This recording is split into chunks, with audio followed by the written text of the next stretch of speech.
The government and the bankers are terrified that the American people may be waking up a little bit faster than they were hoping.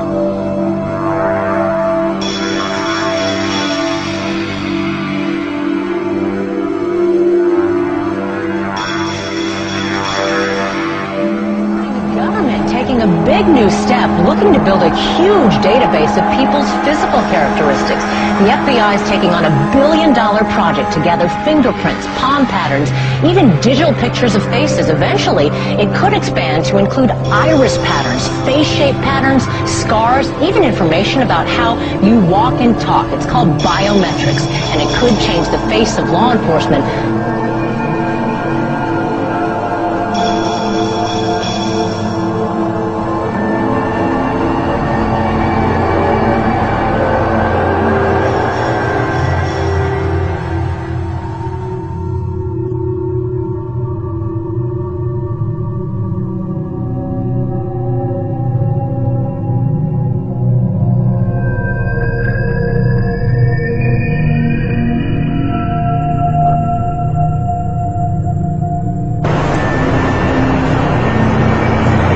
Hey, excuse me, sir.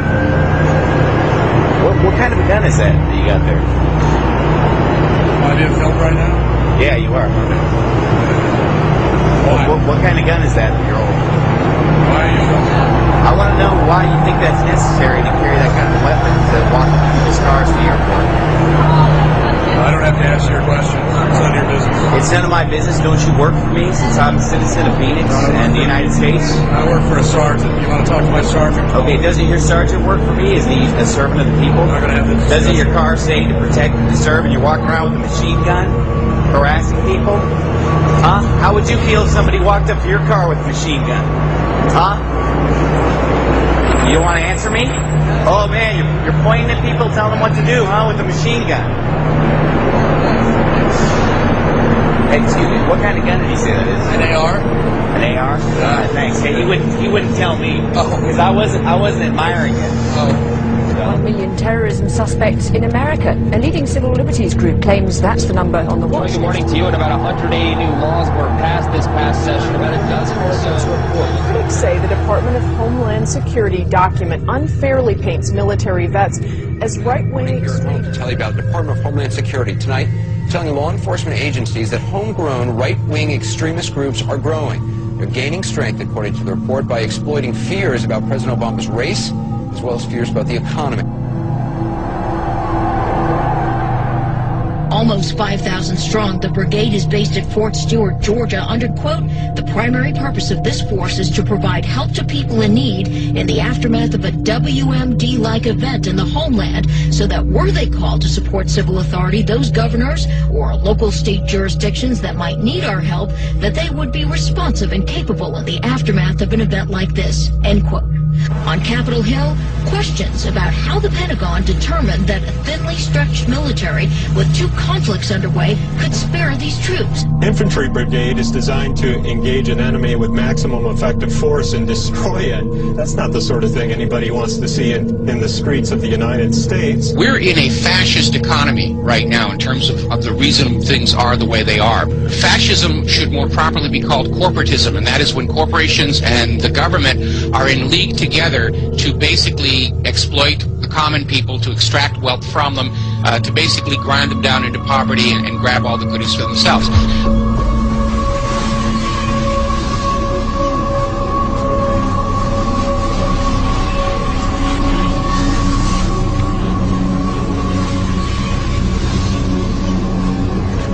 So basically, all or most of you engaged in all or at least some of the activities that actually created this crisis, in my opinion. But basically, you come to us today on your bicycles after buying Girl Scout cookies and helping out Mother Teresa, telling us we're sorry, we didn't mean it, we won't do it again. Trust us. Government is now in hock $546,000 per household. You're never going to be able to pay it off, an obligation. Thank you, Mr. Speaker. You know, just moments ago on this floor, there was cheering, there was clapping over the passing of the crap and trade bill.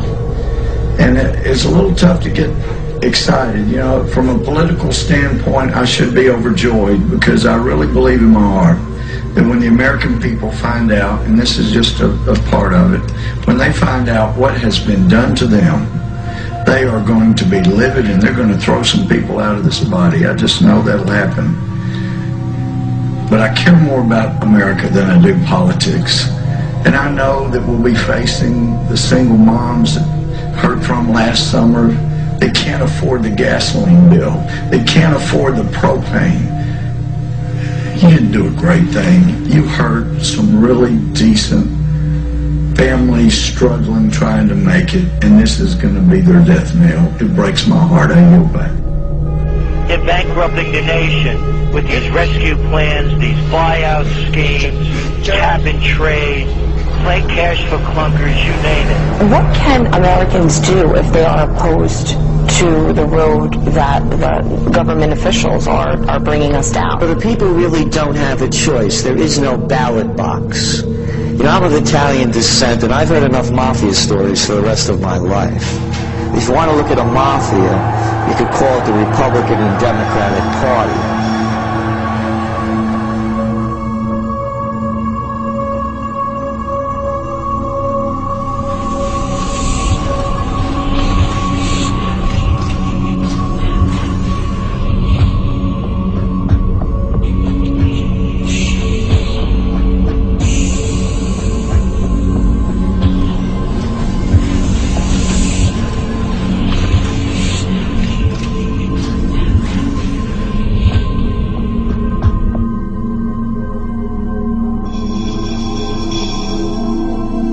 What's happening under the Obama administration is unprecedented, with these rescue schemes, bailout plans, the takeover of major corporations, on and on and on.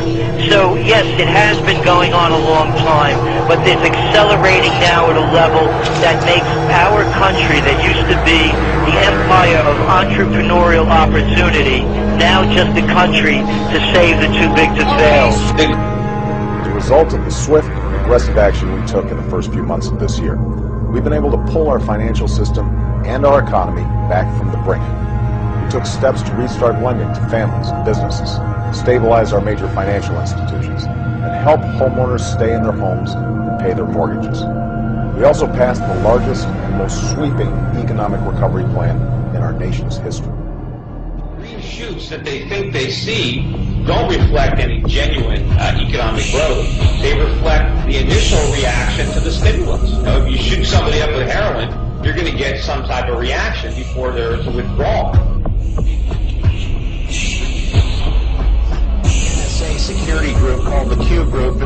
Its headquarters are within the National Security Agency headquarters in Fort Meade, Maryland. However, the group also works closely with FBI counterintelligence officers, as well as something I learned recently, local police department intelligence units. So it's a very large group, about 1,000 agents and informants employed by this secretive agency within a secretive agency, the NSA. It's really answerable to no one. On paper, of course. How is the more liberal Obama administration dealing with this then? Unfortunately, we've seen no change. The surveillance conducted by the Q Group at NSA continues. I've witnessed it myself quite recently. There's been no effort to curtail this organization. Unfortunately, NSA's power is growing because the Obama administration is now giving them new powers to conduct surveillance in cyberspace. They're placing the Cyber Command under the control of the National Security Agency. So no change. Actually, the powers of the NSA are expanding greatly under President Obama. I think they're gearing up against a possible revolt, but I'm pretty sure their ideal would be that we, the American people, will just knuckle under and surrender completely, and they won't have to go to that open force in the streets, because the instant the guns start firing in the streets of America, the rest of the country is definitely going to wake up. I think they're still convinced that they can complete the encirclement and enslavement of America without having to fire a shot, and that is their ideal. Because once the shooting starts, then all the pretext and all the illusion is gone completely. We're going to see food riots, tax protests, farmer rebellions, student revolts, squatter diggings, homeless uprising, tent cities, ghost malls are already popping up, general strikes, board snappings, kidnappings, and mob rule. I think we are coming up on a point where we're going to see violence in the streets of America, and I don't like it, but I don't see any way to avoid it at this point.